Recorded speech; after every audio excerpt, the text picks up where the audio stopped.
luar biasa ya, amin. Karena Tuhan kita juga Tuhan yang luar biasa. Kita akan segera mulai MPD kita pada malam hari ini. Mari kita masuk dalam doa terlebih dahulu. Tuhan Yesus, terima kasih, kami mengucap syukur. Malam ini kami bisa berkumpul kembali Bapa. Kami mau memuji, menyembah Engkau dan mendengarkan kebenaran firman-Mu Bapa. Terima kasih untuk kasih-Mu yang luar biasa Bapa. Ibadah malam ini kami serahkan sepenuhnya ke dalam tangan-Mu Bapa.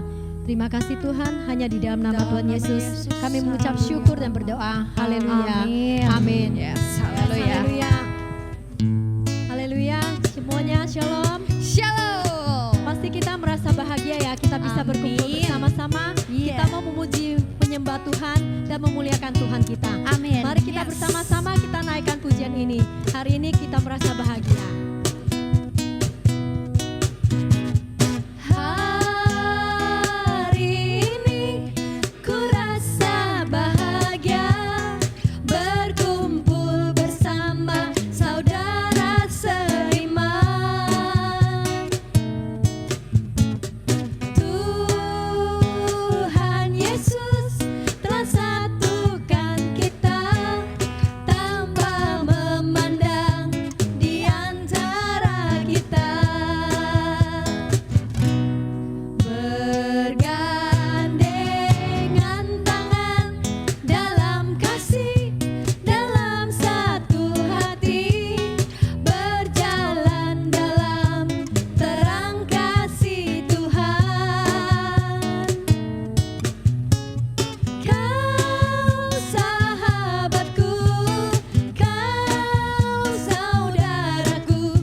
Yesus yang selalu memegang tangan kita, amin. Amin.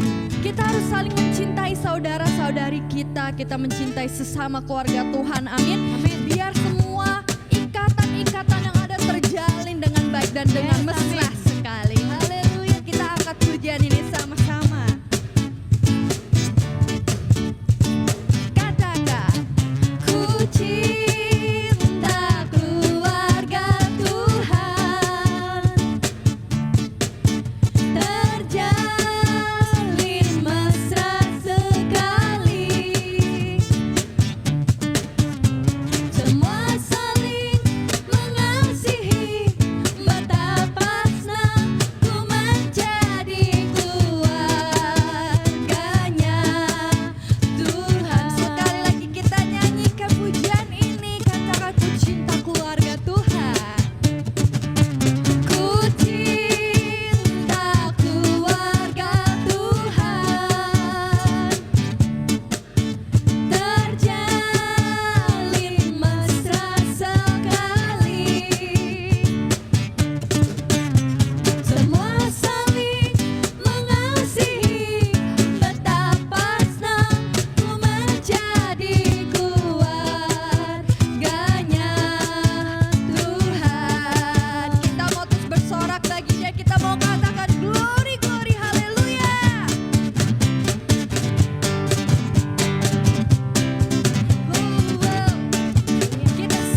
bersorak-sorai bagi Tuhan, amin. Sekarang tiba saatnya kita mau kembali menenangkan hati kita. Kita mau fokuskan hati dan pikiran kita untuk kita datang ke dalam hadirat Tuhan. Kita mau menyembah Dia, kita mau meninggikan nama Dia saja.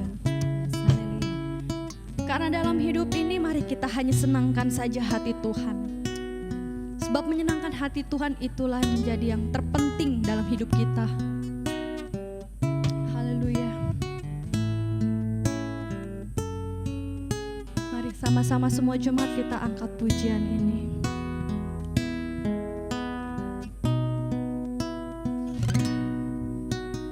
Tuhan, ku mau menyenangkan-Mu. Tuhan, bentuklah hati ini jadi bejana untuk hormat-Mu, cemerlang bagai emas murni. Tuhan, ku serahkan hatiku, semua ku berikan padamu. Kuduskan agar tulus selalu, agar aku menyenangkan-Mu, menyenangkan-Mu, senangkan-Mu. Hanya itu kerinduanku, menyenangkan-Mu, senangkan hatimu.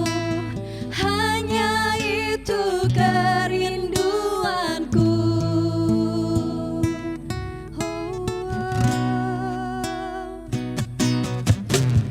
Tuhan, ku mau menyenangkan-Mu. Oh Tuhan, bentuklah hati kami, Yesus. Bentuklah hati ini. Siap untuk menjadi bejana Tuhan untuk kehormatan-Mu, Bapa. Bejana untuk hormat-Mu. Yes, bagaikan emas yang murni Tuhan. Cemerlang bagai emas. Mari kita mau senangkan dan menyenangkan hati Tuhan. Menyenangkan-Mu, senangkan-Mu.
Engkau menyertai kami, lawatlah kami, siapkan hati kami Bapa. Kami percaya Bapa, apapun yang kami lewati Bapa, jalan-jalan yang kami lewati sepanjang hidup kami, itu adalah waktu yang Kau berikan pada kami Tuhan. Kami yakin dan percaya waktu Tuhan, waktu yang terbaik Tuhan. Terima kasih Bapa. Hari kita bersama-sama kita naikin lagu ini Bapa. Terima kasih Tuhan. Kita naikkan lagu waktunya Tuhan. Bila Kau izinkan sesuatu terjadi, ku percaya semua untuk kebaikanku. Bila nanti telah tiba waktumu, ku percaya kuasa-Mu memulihkan hidupku. Waktu Tuhan pasti yang terbaik, walau kadang tak mudah dimengerti.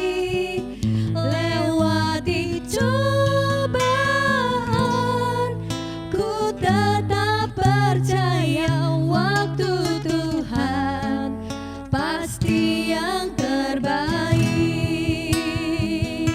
Mari kita sama-sama kita nyatakan lagu ini lagi, bahwa waktu Tuhan yang memberikan pasti waktu yang terbaik bagi kita.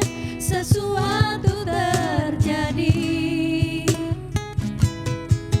ku percaya semua untuk kebaikanku. Bila nanti telah tiba waktumu, ku percaya kuasa-Mu memulihkan hidupku. Waktu Tuhan pasti yang terbaik, walau kadang tak mudah dimengerti. Lewati cobaan, ku tetap percaya waktu Tuhan pasti yang terbaik. Waktu Tuhan pasti yang terbaik, walau kadang tak mudah dimengerti. Lewati cobaan, ku tetap percaya waktu Tuhan pasti yang terbaik.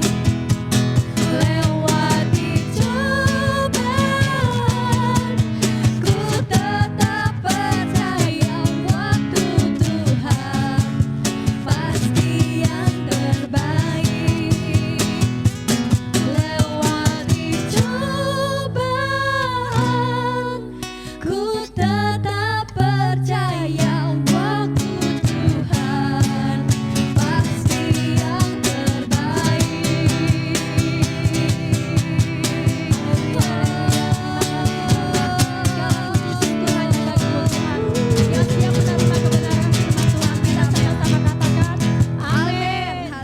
Shalom, selamat malam Bapak Ibu, saudara-saudari dalam Tuhan Yesus Kristus.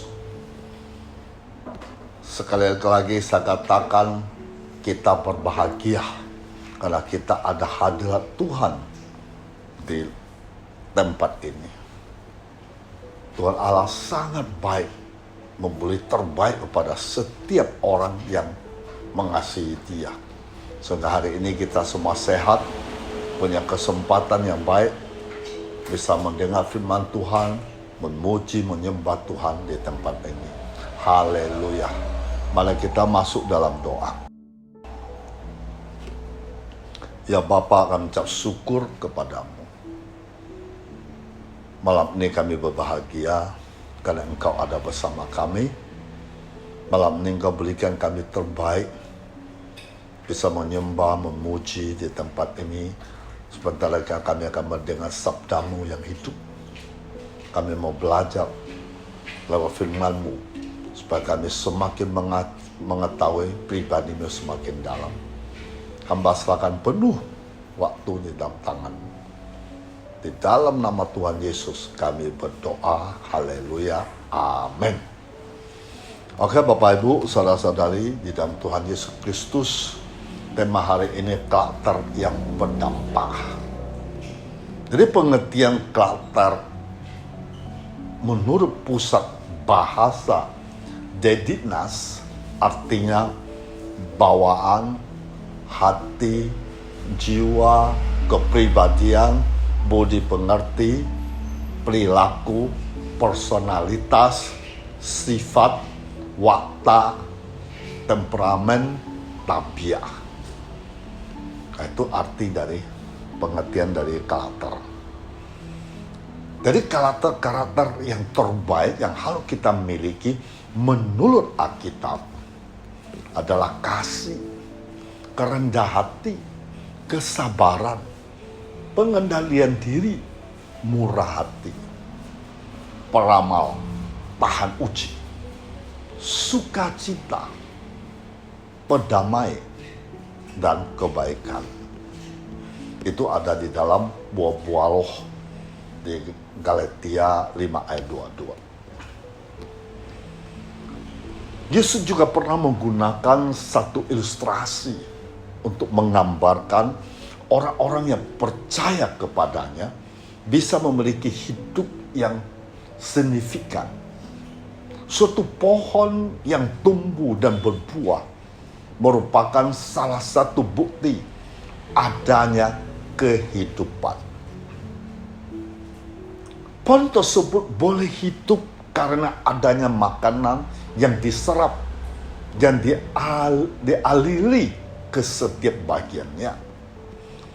Dan buah yang dihasilkan akan dimakan oleh setiap makhluk hidup yang diciptakan oleh Tuhan.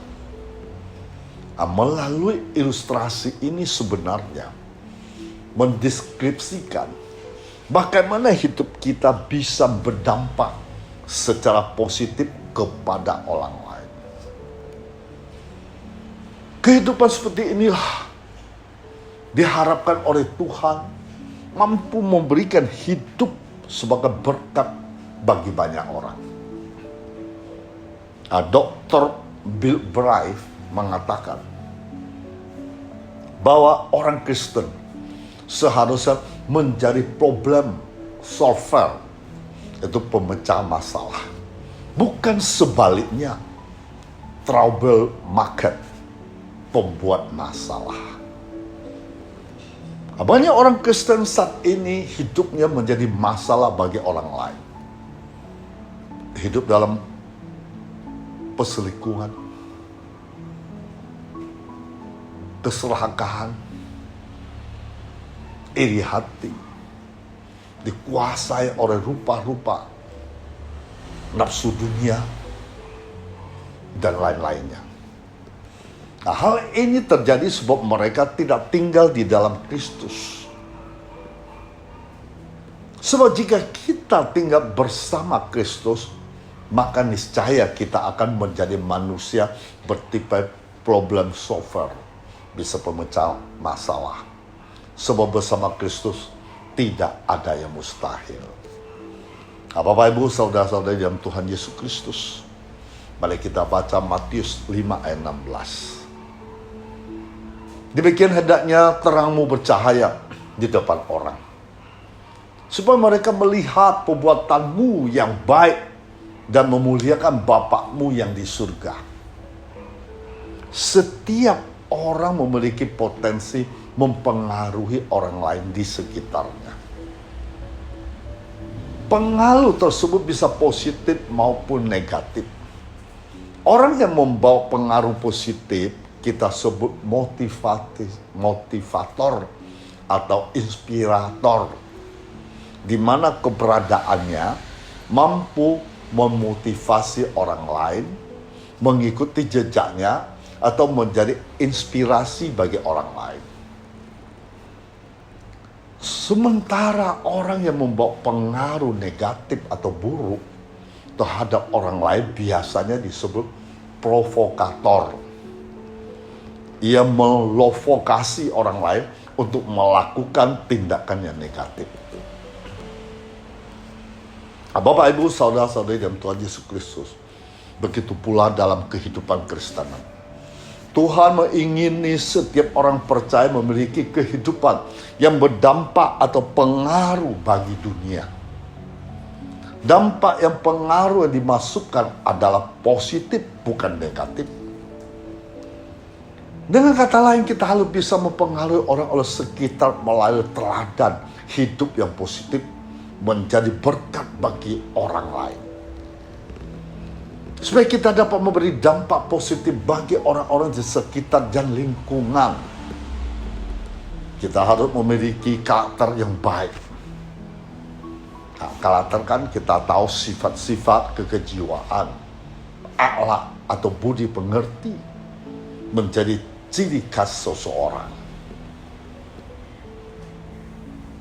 Nah, karakter menunjukkan siapa diri kita yang sesungguhnya. Apa yang Tuhan katakan tentang kita. Seperti tentang Daud, Tuhan berkata, "Aku telah mendapat Daud bin Insan." Mendapat Daud bin Isai, seorang berkenan di hatiku dan melakukan segala kehendakku. Itu Kisah Para Rasul 13 ayat 27. Jadi orang Kristen yang berkarakter berarti orang tetap menjaga kualitas hidupnya dengan baik sekalipun tidak ada orang yang melihatnya. Karena ia tahu Tuhan melihat setiap perbuatannya. Inilah yang sedang Tuhan cari. Orang Kristen yang memiliki karakter baik yang tampak nyata dalam setiap perkataan dan perbuatan. Karena keberadaan orang percaya di tengah dunia ini adalah sebagai surat Kristus yang terbuka, yang dapat dibaca, dilihat oleh semua orang. Nah, kita baca lagi 2 Korintus pasal 3 ayat 3. Karena ternyata bahwa kamu adalah surat Kristus yang ditulis oleh pelayanan kami, ditulis bukan dengan tinta, tetapi dengan roh Allah dari Allah yang hidup, bukan pada roh-roh batu, melainkan pada roh daging, yaitu di dalam hati manusia. Jadilah orang Kristen memiliki karakter baik, itulah yang berdampak. Nah, Bapak, Ibu, saudara kasih Tuhan, apa yang seharusnya kita lakukan tanpa seseorang meminta untuk kita lakukan? Namun kita tetap melakukan hal yang baik tersebut tanpa kita sadari kebaikan kecil yang kita lakukan bisa berdampak besar bagi orang lain. Nah, seperti hal kisah berikut ini. Suatu hari, seorang lelaki diminta mengecat sebuah perahu. Ia pun membawa cat dan perlengkapannya. Lalu mulailah ia mengecat perahu itu dengan warna sesuai dengan permintaan pemiliknya. Sewaktu mengecat, dia melihat ada lubang kecil di lambung perahu itu. Ia pun menambalnya diam-diam. Setelah selesai mengecat bagian luar dan dalam perahu itu, dia menerima upahnya. Beberapa hari kemudian, pemilik perahu itu menghubunginya, meminta bertemu. Di saat itu juga ia pun datang menemui pemilik perahu itu di suatu tempat yang sudah disepakati. Dalam hatinya ia bertanya-tanya, apa gerangan yang akan dibicarakan oleh pemilik perahu itu? Jangan-jangan kinerjanya dinilai kurang baik. Tetapi ketika bertemu, pemilik perahu itu memberinya sebuah cek yang jumlahnya lebih besar dari upah pengecatan. Ia pun terkejut dan berkata, "Mengapa Bapak memberikan cek ini kepada saya? Apakah Bapak lupa? Bapak sudah membayar upah saya setelah selesai pengecekan itu." Pemilik perahu itu menjawab, "Ini bukan untuk membayar upah pengecat. Saya memberikan ini karena Anda sudah menambal lubang di lambung perahu. Lalu tukang cat itu menimpali, itu kan cuma sedikit saja. Tidak perlulah membeli saya sebanyak itu untuk pekerjaan kecil saja. Karena melihat sikap tukang cat yang berniat menolak pembeliannya, ia pun menjelaskan, ketika saya minta Anda mengecat kapal itu, saya lupa memberitahu tentang lubang itu. Setelah cat perahu sudah kering, anak-anak saya pergi memancing dengan perahu itu. Mereka tidak tahu tentang lubang itu. Nah, sementara saya tidak berada di rumah saat mereka pergi. Ketika saya pulang, menyadari mereka memakai perahu itu, saya sangat khawatir, ketakutan. Karena saya ingat perahu itu bocor. Alangkah leganya saya ketika melihat mereka pulang dengan selamat. Lalu saya mendapatkan bahwa Anda telah menambah lambung yang bocor itu. Anda telah menyelamatkan anak-anak saya. Saya tidak punya cukup uang untuk membayar jasa kecil Anda lanjutnya.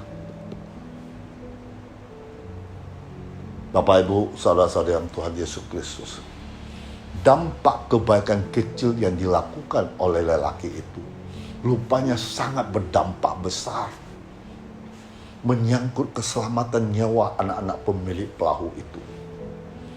Di mana saja, kapan saja, mari kita terus memberikan pertolongan, meringankan beban orang lain, mendengarkan dengan penuh perhatian, memperbaiki setiap leks yang kita temukan. Meskipun hanya kebaikan kecil yang dapat kita lakukan, namun tanpa kita sadari, apa yang kita lakukan itu bisa berarti buat orang lain. Ketika kita terus melakukan kebaikan, hal itu bisa saja sangat menolong orang lain. Dan tentu akan ada kejutan atau berkat menyenangkan dari Tuhan. Karena itu, janganlah jemu-jemu berbuat baik. Bapak, Ibu, saudara-saudari dalam Tuhan Yesus Kristus, kita sedang berada di masa sulit, keterburukan ekonomi, rumah tangga bermasalah, dan lain-lainnya. Ditambah lagi, karena telah berlangsung lama, pasti banyak menjadi lelah terhadap berbagai situasi tersebut. Atau dengan kata lain, kita sedang menghadapi tantangan berat. Tetapi yang patut diingat, kesulitan-kesulitan belum tentu membentuk karakter kita, malah akan memunculkan karakter yang sesungguhnya. Sebab di tengah masa-masa sulit justru ada orang-orang memanfaatkan situasi terburuk menjadi egois, guna kepentingan pribadi, meraup keuntungan di atas penderita orang lain tanpa mempeduli nyawa mereka. Hal tersebut membahayakan, membuat keadaan bangsa kita semakin memprihatinkan. Itu ada karakter pecundang atau orang-orang hanya memiliki diri sendiri, memiliki Allah yang rendah. Di sisi lain ada orang-orang mempunyai watak indah yang cemerlang di tengah-tengah kesulitan. Mereka pun rindu untuk membantu sesama. Nah, Salah Gibel ini contoh.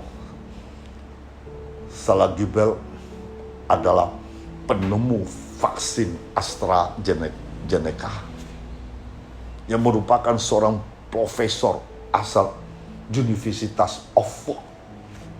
Dia menyerahkan seluruh hak paten vaksin tersebut untuk menanggulangi pandemi COVID-19 demi kemanusiaan, serta tidak memungut sepeser pun royalti atas temuannya. Sehingga harga jualnya cukup terjangkau dibanding vaksin lainnya. Dia begitu murah hati, rela berkorban, serta mendedikasikan hidupnya untuk melayani orang lain. Karakter murah hati seperti itulah merupakan sesuatu yang sangat dihargai serta diperlukan hari-hari ini. Apalagi sebagai anak-anak Tuhan. Mau supaya kita memiliki karakter demikian, semakin dibentuk agar serupa seperti Yesus. Karenanya, kita harus mengembangkan karakter seseorang pemenang. Kali ini kita akan melihat dan belajar dari 3 pahlawan Daud, yaitu Isbaal, Eliasar, serta Sama. Nah, mari kita baca 2 Samuel pasal 23 ayat 8 sampai 12. Ini nama para pahlawan yang mengiringi Daud. Isbaal, orang Hakmoni, kepala triwira. Ia mengayunkan tombaknya melawan 800 orang yang tertikam mati dalam satu pertempuran. Dan setelah dia, Eliasar anak Dodo, anak seorang Ahohi. Ia termasuk ketiga pahlawan itu. Ia ada bersama-sama Daud. Ketiga mereka mengolok-olok orang Filistin yang telah berkumpul di sana untuk berperang. Pada orang Israel telah mengundurkan diri. Tetapi ia bangkit, membunuh demikian banyak orang Filistin sampai tangannya lesu dan tinggal melekat pada pedangnya. Tuhan memberikan pada hari itu kemenangan yang besar. Lain datang kembali mengikuti dia hanya untuk melampas.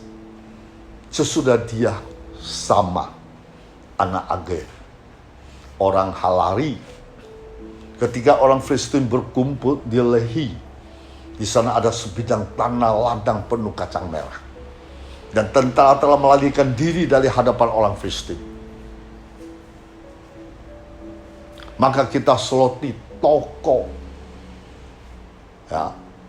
ketiga tersebut sambil mempelajari karakter mereka miliki, agar meneladani sebagai prajurit-prajurit Kristus yang memiliki karakter pemenang.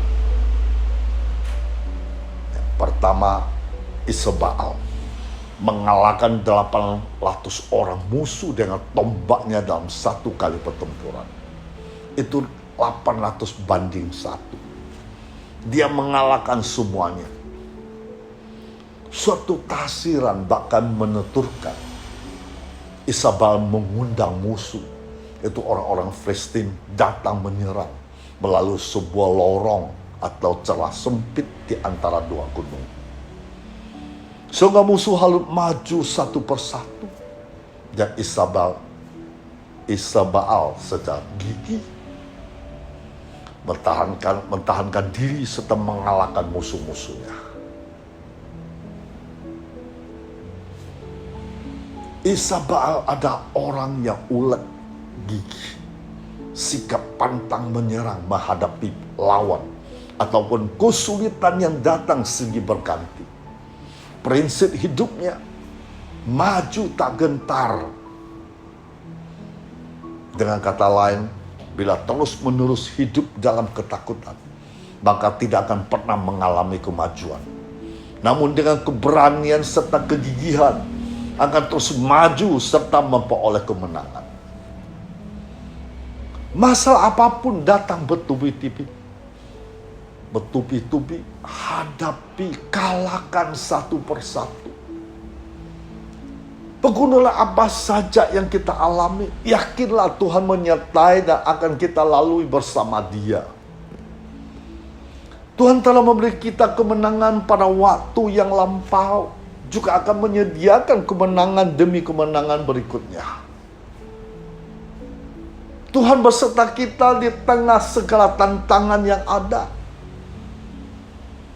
Jangan berjiwa lembek atau mudah menyerah, patah semangat. Melainkan tetaplah berutang kuat serta teguh. Masa sulit-sulit tidak pernah bertahan. Tetapi orang-orang tangguh melakukannya. Masa suka tidak akan selamanya. Tetapi orang-orang tetap percaya, tekun serta setia akan selalu bertahan hingga akhirnya. Tuhan menghargai kegigihan, uletan, serta sikap pantang menyerah. Karena itu, jangan mudah putus asa. Melainkan memiliki daya juang tinggi, ketangguhan, kemampuan menyesuaikan diri terhadap tekanan yang datang, mengubah tekanan menjadi kemenangan. Walau terjepit, tetap melicin. Walau ditebang, tetap berkembang. Walau dihambat, tetap melambat. Nah, ada satu kesaksian seperti Thomas Alva Edison. Apabila dia menyerah menemukan bolong, dunia saat ini pasti sudah tidak indah seterang sekarang, dan pasti menjadi gelap gulita. Karena itu, kesuksesan pasti diraih orang-orang yang masih bertahan ketika lain menyerah atau berkata tidak mampu dan tak tahan. Tetapi orang-orang mengandalkannya akan berkata, aku masih bisa mengatasi, menghadapi bersama dengan Tuhan. Nah, kita baca lagi 1 Korintus 16 ayat 13. Berjaga-jagalah. Berdirilah dengan teguh dalam iman. Bersikaplah sebagai laki-laki dan tetap kuat. Teguhkanlah hatimu, kuatkanlah imanmu, jangan getar. Aku menemanimu dimanapun engkau. Dalam kondisi apapun sedang engkau alami, aku tetap bersama dengan engkau. Jika kita mengamati kehidupan Rasul Paulus, ada satu kunci keberhasilan seperti yang dimiliki Isibal, yaitu keuletan. Paulus adalah pribadi yang tangguh.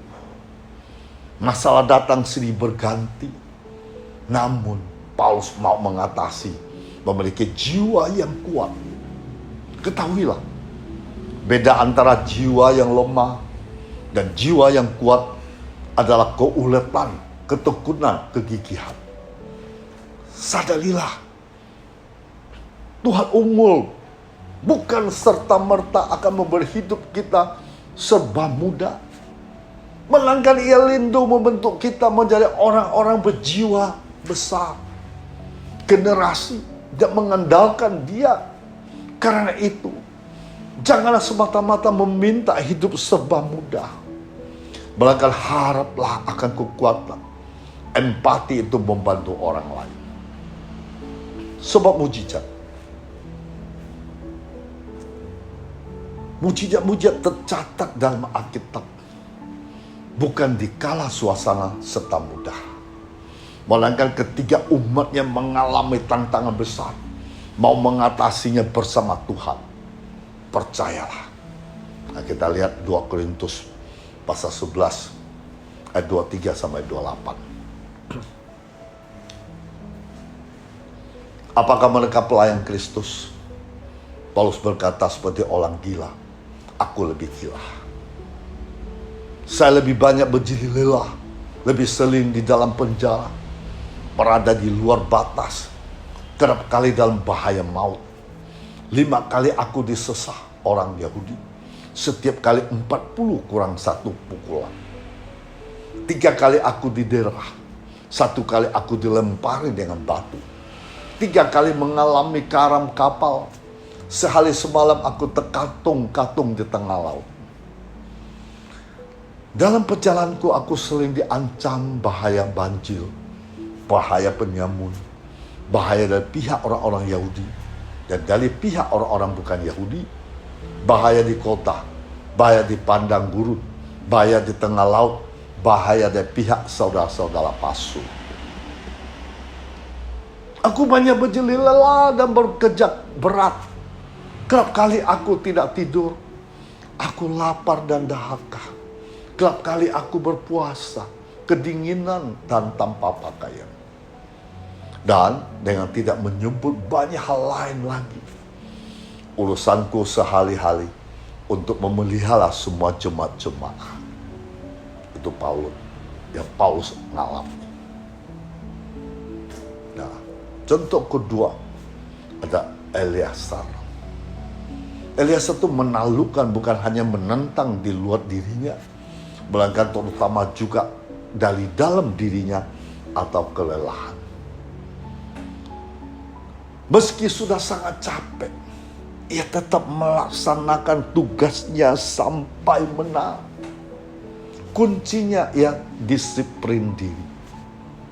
Dengan mendisiplin diri sendiri, maka perkara-perkara besar akan berprestasi. Tetap menjalankan kewajiban, tanggung jawab walau tidak ingin melakukannya. Tuhan rindu kita menjadi orang-orang yang memiliki sifat disiplin dan penguasai diri. Seperti hanya seorang atlet menjadi juara karena disiplin berlatih. Musuh dari latihan maupun disiplin berkepanjangan ialah rasa jenuh atau bosan. Namun, jika menyerah terhadap godaan yang datang dari dalam diri, kita tidak akan menjadi juara ataupun pemenang.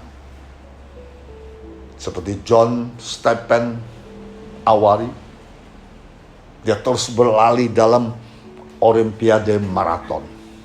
Meski kakinya terluka, tertati-tati hingga sampai di garis finish. Ia berkata, negara saya tidak mengirimkan saya sejauh 5.000 mil untuk memulai balapan. Tetapi untuk menyelesaikannya, negara saya tidak mengutus saya hanya untuk mengikuti atau memulai balapan, melainkan untuk menyelesaikan hingga akhir. Seringkali musuh terbesar yang harus kita taklukkan adalah diri sendiri. Karena itu teruslah maju menyelesaikan pertandingan diwajibkan bagi kita dalam kehidupan. Jangan seperti pernah dilakukan murid-murid Yesus yang tertidur karena kelelahan ataupun kebosanan dan lainnya, sehingga membiarkan Yesus sendiri berdoa di Taman Getsemani. Nah, kita baca 1 Korintus 9 ayat 25. Tiap-tiap orang turut mengambil bagian dalam pertandingan, menguasai dirinya dalam segala hal. Mereka demikian untuk memperoleh suatu mahkota yang fana, tetapi kita memperoleh suatu mahkota yang abadi. Nah, terutama milikilah disiplin dalam besar teduh. Bangun lebih awal atau pagi untuk berdoa maupun doa fajar. Menyembah Tuhan, membaca firman, beribadah maupun melayani. Roma 12 ayat 11. Janganlah unggulkan kerajinanmu kendor. Biar rohmu menyala-nyala, layanilah Tuhan.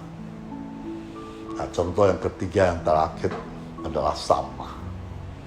Sama memiliki karakter setia dalam masalah kecil. Dia mendapat tugas sederhana, menjaga ladang yang penuh dengan kacang merah. Ketika orang-orang Filistin datang, seluruh anak buah Sama melarikan diri. Mungkin karena takut atau merasa pengorbanan mereka sebanding dengan apa mereka jaga atau pertahankan. Namun, perhatikanlah Sama. Meski hanya menjaga ladang kecil, ia mempunyai pola pandang yang benar. Jadi mengembang tugas dengan sebaik-baiknya, menjadi orang yang bisa dipercaya dan bertanggung jawab. Sama berjasa bukan semata-mata karena penugasan penting, melainkan dia lebih pada sikap hati yang setia dalam urusan kecil. Meskipun terlihat sepele, namun ia menjalankan tanggung jawabnya secara penuh atas apapun ditugaskan kepadanya. Karena itu jadilah orang bertanggung jawab dalam setiap tugas yang ada, meskipun kelihatan sepele atau kecil. Ya, Matius 25:21. Maka kata tuannya itu dia, baik sekali perbuatanmu itu, hai hambaku yang baik dan setia. Anda telah setia dalam masalah kecil, saya akan memberikan tanggung jawab kepada Anda dalam masalah besar. Masuklah Ikutlah dalam kebahagiaanmu Tuhanmu. Allah tidak sekedar melihat tingkat-tingkat pelayanan seperti halnya dilihat atau dilakukan manusia. Manusia seringkali melihat hanya yang di depan mata, tetapi Tuhan menilai hati seseorang. Manusia melihat apa yang di luar, namun Allah menghargai apa yang ada dalam hati kita. Karena itu milikilah juga ketulusan hati. Ia akan melakukan koleksi hati yang tidak lurus atau tidak benar di hadapannya.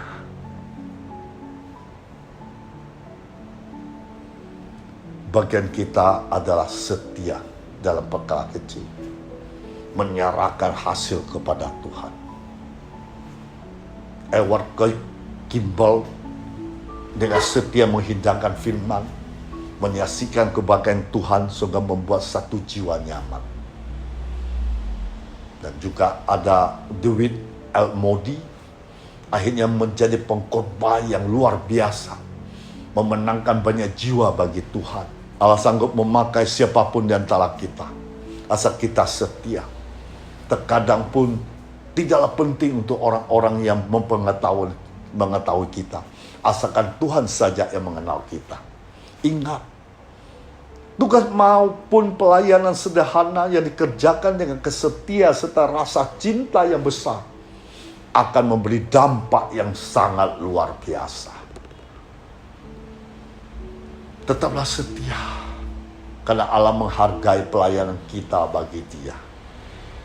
Kita diingatkan hari ini untuk memiliki karakter seorang pemenang, yaitu keuletan, disiplin diri, setia dalam perkara kecil.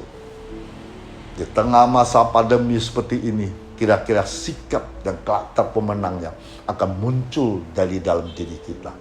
Dengan karakter yang sesuai kehendaknya, kita akan menjadi orang-orang berkemenangan serta berkenan kepada Tuhan. Tuhan Yesus memberkati kita semua. Kita masuk dalam doa. Tuhan, terima kasih Engkau Allah yang luar biasa, Allah agung dan mulia. Lewat firman-Mu, kami harus setia, gigih, ulek, disiplin diri. Selalu lakukan segala sesuatu, selalu mengandalkan kepada-Mu. Karena Engkau Allah yang kami sembah, Allah yang hidup. Allah yang sanggup melakukan perkara apa saja. Allah bisa bertindak, beracara dengan sebidang apapun. Karena Allah Maha Tahu, Maha Kuasa, Maha Hadir. Terima kasih Tuhan Yesus. Lewat firman-Mu pada hari ini, kami mau bertobat di hadapan-Mu. Kami mau setia taat segala perintah-Mu. Kami harus selalu mengikuti hukum-hukum-Mu. Biar kami semakin melekat, semakin mengetahui pribadi semakin dalam. Terima kasih Tuhan Yesus yang luar biasa. Hamba tetap mengharapkan Tuhan yang luar biasa dahsyat ini. Kau ulurkan tangan-Mu yang perkasa, pengharapan. Tangan-Mu lah yang ajaib.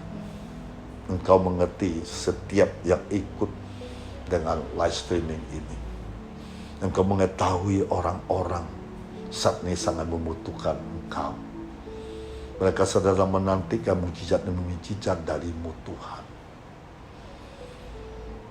Engkau ulurkan tangan-Mu, Engkau menjamah orang-orang saat ini yang sangat-sangat mengharapkan kesembuhan dari sakit penyakitnya. Usaha pekerjaan sedang mengalami masalah. Rumah tangga yang berantakan. Masa depan yang tidak tahu menentu. Hamba berdoa biar Tuhanlah menjadi sandaran bagi mereka. Tuhan adalah penyembuh bagi mereka. Dan mereka tahu Yesus Kristus Raja segala raja, Tuhan segala Tuhan, dokter segala dokter, sanggup melakukan segala-galanya di dalam nama Tuhan Yesus Kristus. Haleluya. Amin. Arahkan tangan kita ke atas. Terimalah damai sejahtera Allah Bapa kita di surga. Cinta kasih Tuhan Yesus tidak pernah berkesudahan. Persekutuan dengan Roh Kudus. Sakti sampai Maranatha. Di dalam nama Tuhan Yesus, yang percaya katakan amin. Tuhan memberkati semuanya.